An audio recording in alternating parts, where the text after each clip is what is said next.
Selamat malam, kelompok 2 PRC 2020. Kita akan mulai presentasi malam ini.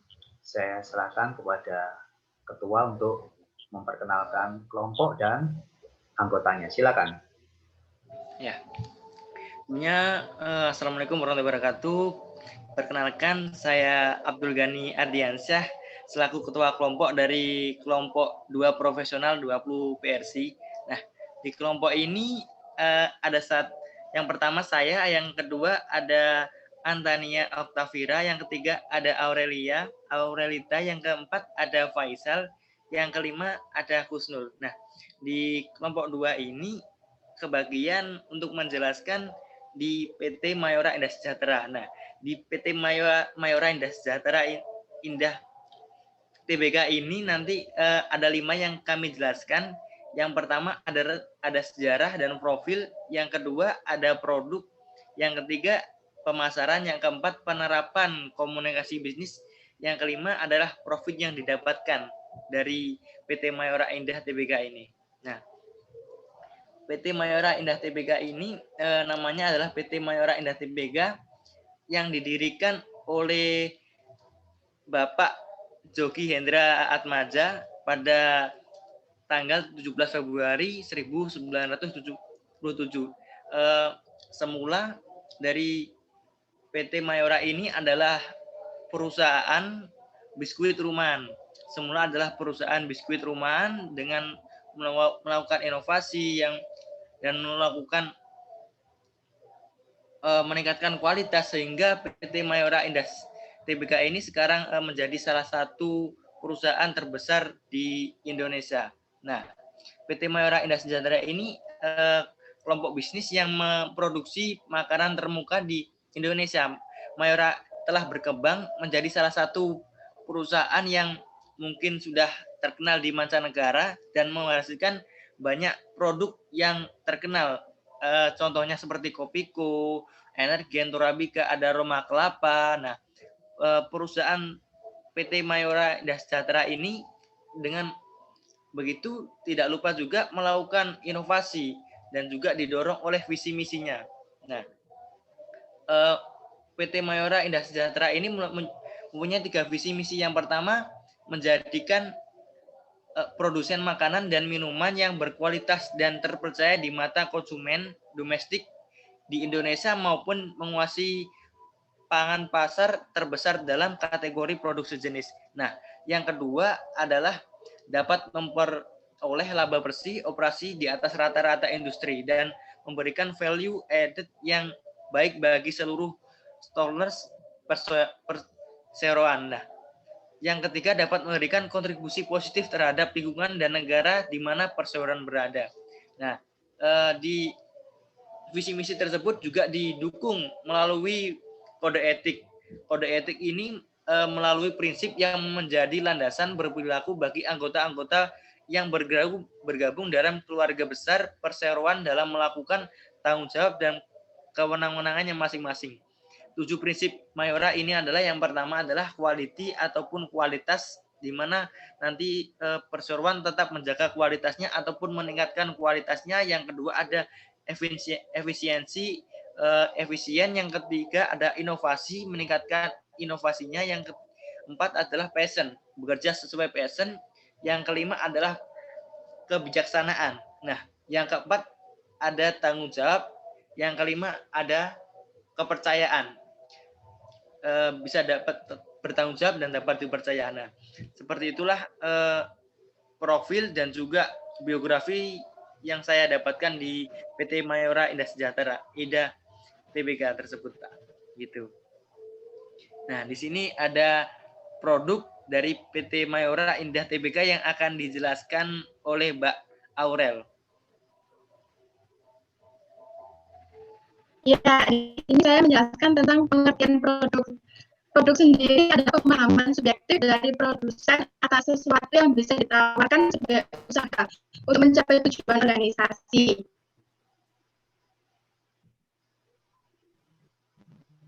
Di sini ada beberapa contoh produk Mayora, seperti Kemenkes, Roti Roma, Teh Pucuk, dan Energen. Produk Mayora yang bisa kita cari di supermarket yaitu biskuit Roma, Kopiko, coklat, coki-coki, wafer, beng-beng, Kopiko, makanan sehat yaitu energen.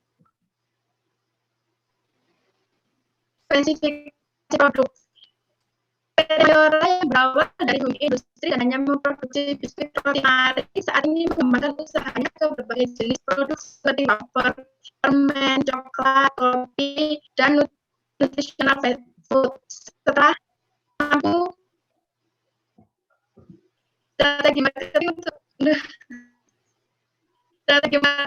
membangun brand secara umum yang dianut oleh PT Mayora untuknya adalah menjaga kualitas dari setiap produk, memahami pasar dan konsumen di setiap negara, terus berinovasi untuk menjawab kebutuhan dan keinginan konsumen, melakukan aktivitas marketing untuk membangun brand baik di above the line maupun below the line. Produk laris yang bisa dibeli yaitu teh cuk harum berhasil mencuri perhatian pasar teh botol di tanah air. Yang kedua ada kopi Torabika. Dan ketiga ada beng-beng, Astor, coklat menjadi produk pelopor. Yang kelima ada Kopiko, laris tanpa tidak ada kompetitif kopi pada saat itu. Yang kelima biskuit Roma tersedia varian rasa Roma Sari Gandum, Roma Mari susu, Roma Makis, Roma kelapa, dan lainnya. Baik, itu yang dijelaskan tentang produk. Selanjutnya pemasaran. Baik, saya akan melanjutkan tentang presentasi pemasaran oleh PT Mayora Indah Tbk. Strategi yang diambil PT Mayora Indah Tbk berfokus pada strategi pemasaran yang bersifat jangka panjang, mengembangkan produk hampir pada semua segmen makanan, terutama pada produk biskuit dan permen, seperti contohnya biskuit Roma dan permen Kopiko. Produk keduanya bersifat menjangkau semua kalangan dan tidak lupa tetap menjaga sisi kualitas. Yang kedua, strategi targeting dalam pemasaran. PT Mayora Indah Tbk menjangkau segala sisi pasar dengan memilih, menyeleksi, dan menjangkau keseluruhannya. Yang pertama, untuk pasar anak-anak, mereka mengembangkan inovasi berbagai jenis permen dan wafer karamel. Yang kedua, target memasuki pasar dewasa dengan menciptakan produk makanan, terutama consumer goods, seperti memberikan brand pada produk energen menjadi produk sarapan cepat bagi keluarga, dan juga pada biskuit Roma kelapa sebagai biskuit yang dicintai dari kalangan muda sampai ibu-ibu. Berikutnya, contoh strategi pemasaran produk PT Mayora. Yang pertama, PT Mayora menjual energen kepada konsumen segmen pertama lewat rumah sakit untuk memenuhi kebutuhan pelanggan akan sarapan yang bergizi dan sehat dikonsumsi ketika sakit. Yang kedua, PT Mayora menjual Vitazone lewat perantara tempat-tempat olahraga seperti gym dan golf. Berikutnya, strategi positioning. Arti dari positioning sendiri adalah cara merefleksikan citra merek yang kontras menjadi daya pembeda yang kuat di tengah kompetisi dan mengkomunikasikan manfaat produk. Berikut ini merupakan perincian dan strategi positioning. Positioning berdasarkan atribut dan manfaat produk. PT Mayora melakukan branding terhadap energen dengan cara menonjolkan manfaatnya sebagai minum makanan bergizi yang praktis untuk mengganti sarapan keluarga Indonesia. PT Mayora berharap semakin banyak keluarga yang terbiasa sarapan sehat sebelum jam 9 pagi dengan jenis sarapan yang mengandung karbohidrat, protein, lemak, vitamin, dan mineral. Setelah mereka mengamanyakan pentingnya sarapan sebelum jam 9 pagi. Yang kedua, positioning berdasarkan harga dan kualitas. PT Mayora Indah Tbk menggunakan konsep harga yang dapat dijangkau oleh konsumen di semua produknya dengan kualitas yang baik pula. Mengingat banyak produk dari PT Mayora yang menjadi market leader seperti Kopiko, mie gelas, beng-beng, dan Roma. Berikutnya, positioning berdasarkan penggunaan atau aplikasi. Contohnya pada produk mie gelas, biasanya diseduh dalam mangkok. Ini kalau mie gelas dari iklannya sendiri, lebih praktisnya diseduh dalam gelas. Yang kedua, positioning berdasarkan kompetitor. PT Mayora Indah menggunakan positioning strategi ini, misalnya dalam produk super keju. Produk ini menandingi produk Ricis Nabati dari Nabati Group. Caranya adalah dengan memberikan kemasan produk yang lebih besar dari produk Ricis sendiri dengan harga yang sama, yaitu Rp500. Berikutnya, positioning berdasarkan kelas produk. PT Mayora Indah Tbk menggunakan positioning strategi ini dalam fokus mengalahkan kompetitor-kompetitornya. Pada awalnya PT Mayora menggunakan brand Roma hanya untuk satu produk aja. Contohnya produk Mari Biskuit. Tetapi untuk menangkal persaingan kemudian Roma berinovasi menggunakan varian-varian yang berbeda. Mencantumkan nama Roma di setiap biskuitnya. Contohnya seperti Roma Sli Ole, Roma Better, Roma Sari Gandum, dan masih banyak yang lainnya. Yang kedua, positioning berdasarkan kompetitor. PT Mayora Indah menggunakan positioning, mohon maaf Pak, lanjut. Yang keempat, strategi pemasaran bauran PT Mayora Indah Tbk. Yang pertama, produk yang dikeluarkan biskuit, permen, wafer, coklat, kopi, dan minuman bergizi. Dari segi price atau harga, PT Mayora sangat terjangkau sehingga mampu menjangkau semua banyak kalangan.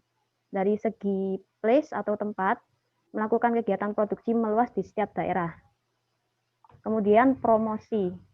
PT Mayora melakukan melalui media iklan, event seperti Pucuk Culinary Festival, dan sponsor acara seperti pada sepak bola maupun menyupport acara-acara event yang besar. Kemudian physical evidence, bukti fisik pada produk bisa berupa lingkungan fisik, warna perlengkapan, logo yang disatukan guna menunjang tampilan visual, aroma, dan menjaga keutuhan rasa pada produk bertujuan untuk menarik perhatian konsumen. Terakhir, contoh inovasi dalam pemasaran PT Mayora. Biasanya pada biskuit Roma kelapa dijual per kemasan seperti ini. Kemudian diinovasi pada segi kemasan, setiap pembelian 3 pieces Roma kelapa akan dapat 1 buah toples cantik seperti pada gambar.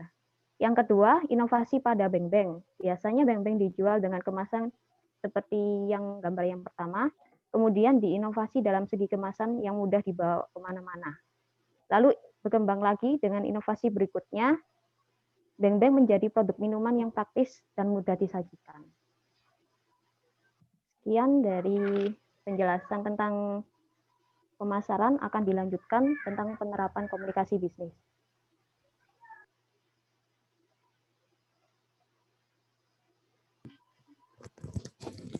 Ya, di sini saya akan menjelaskan tentang penerapan komunikasi bisnis di PT Mayora sendiri ya. Mohon lanjut, Pak. Nah, untuk media komunikasinya yang digunakan oleh PT Mayora untuk menawarkan produknya kepada konsumen yaitu melakukan promosi seperti iklan melalui media elektronik seperti televisi ya, media cetak melalui banner dan juga billboard.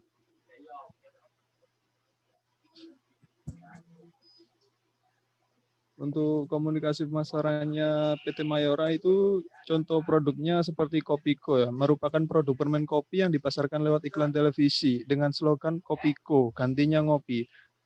Yang berarti permen Kopiko sebagai pengganti kopi bila tidak ada kopi saat berada di perjalanan atau saat tidak bisa ngopi di pagi hari karena terburu-buru untuk berangkat kerja ya. Strategi yang dilakukan PT Mayora adalah dengan menjaga kualitas asli dari rasa permen kopi itu sendiri, melakukan kerjasama dengan berbagai negara seperti Belanda, Australia, Jerman, Thailand, Malaysia, Filipina, Meksiko, Arab Saudi, sehingga Kopiko makin dikenal di mancanegara.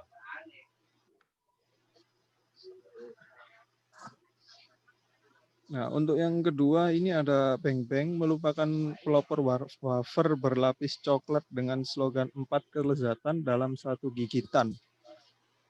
Yang terdapat 4 jenis lapisan pada makanan tersebut yang berbeda.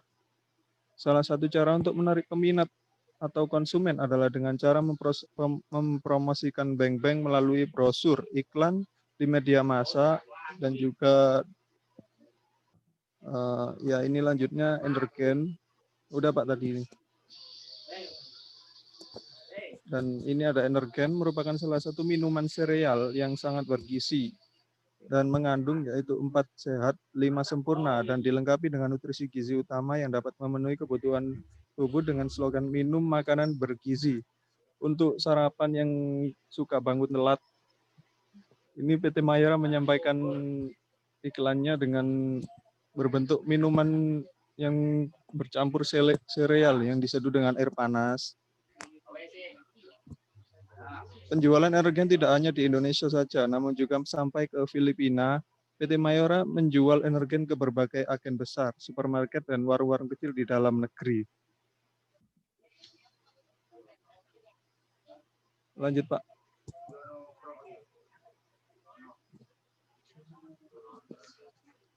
Dan satu lagi ada Coki-Coki, merupakan produk pelopor coklat pasta dengan slogan kenikmatan sepanjang masa, yang menggambarkan dari bentuk Coki-Coki yang panjang. Coki-Coki juga menguasai pasar di beberapa negara seperti Thailand, Malaysia, India, Afrika, dan Timur Tengah. Dan juga ada kopi Torabika, dengan terus memperhatikan apa yang disukai oleh konsumen. PT Mayora terus berinovasi dan terus menciptakan dan mengembangkan produk baru demi memuaskan konsumen dan menguasai pasar minuman kopi kemasan. Dengan selalu memasarkan iklan lewat media televisi dan media lainnya, dengan begitu produk baru Mayora akan diketahui banyak konsumennya. Nah, untuk profit sendiri akan dijelaskan oleh Mbak Fira. Baik, berikut akan saya jelaskan tentang profit PT Mayora. Profit PT Mayora selama 5 tahun mengalami peningkatan dari 2009 hingga 2013. Selanjutnya, Pak. Perbandingan antara target atau prediksi pada awal tahun buku dengan hasil yang dicapai. Mengenai pendapatan, laba, dan struktur permodalan, pendapatan yang ingin dicapai oleh perseroan pada tahun 2013 adalah sebesar 12 triliun.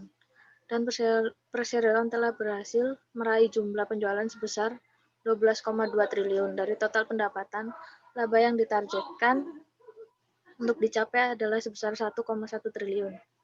Realisasi perolehan laba usaha yang berhasil didapatkan oleh perseroan sebesar 1,3 triliun. Dari laba tersebut, perseroan berhasil mendapatkan laba bersih lebih besar dari angka yaitu sebesar 1,11 miliar atau 180 miliar lebih tinggi dari yang ditargetkan, yaitu sebesar 832 miliar. Terus selanjutnya, berikut ini gambar dari kondisi keuangan kas PT Mayora Indah selama periode dari 2009 hingga 2013. PT Mayora Indah selalu melakukan pengembangan produksi yang membuat dan biaya selalu meningkat. PT Mayora selalu target profit dan pendapatan selalu melebihi target yang ditargetkan sejak awal. Keluar masuknya kas PT Mayora Indah selalu dijaga kestabilannya. Dengan total aset dan total liabilities PT Mayora Indah berikut. Selanjutnya, Pak. Ini perbandingan aset dengan liabilitas dari 2009 hingga 2013. Ini selanjutnya, Pak. Kemampuan menghutang selain hutang dagang, hutang yang harus ditanggung oleh per tanggal 31 Desember 2013 adalah sebagai berikut. Hutang kepada pemegang obligasi 4 Mayora Indah tahun 2000 yaitu sebesar 750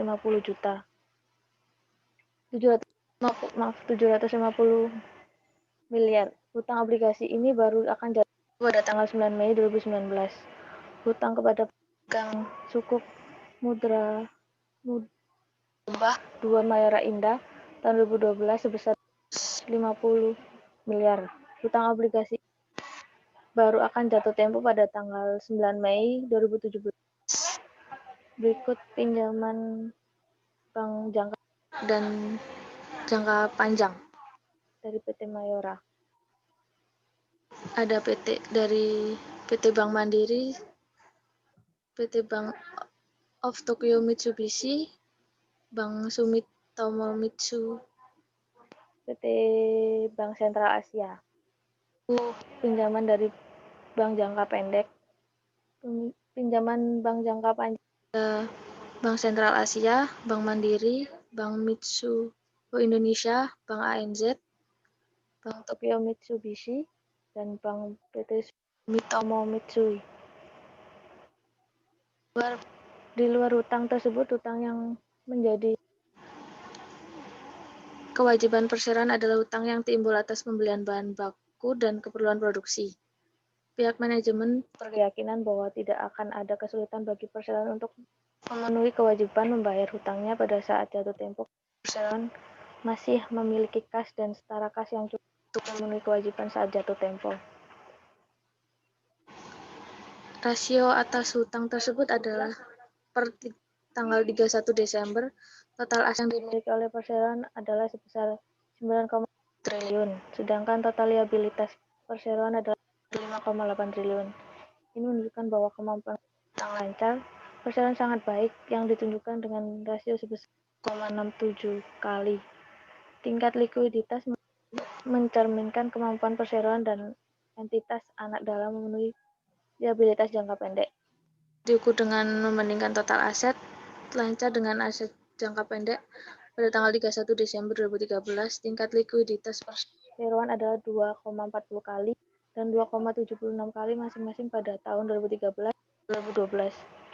Tingkat solvabilitas dan entitas anak mencerminkan kemampuan perseroan dalam memenuhi liabilitas jangka pendek, jangka panjangnya yang mencerminkan dari perbandingan antara total liabilitas berbeban bunga dan total ekuitas.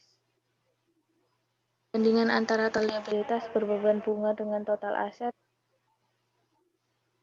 tingkat solvabilitas ekuitas perseroan dan entitas anak pada tanggal 31 Desember 2013 dan 2012 sebesar 0,99 kali dan 1,3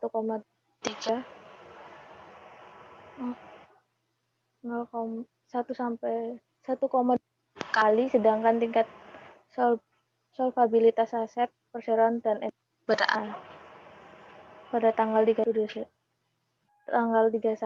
Desember 2012 dan 2012 adalah sebesar 0,40 kali dan 0,46 kali. Sekian penjelasan profit dari saya. Terima kasih. Oke, terima kasih buat kelompok 2 yang sudah mempresentasikan materinya.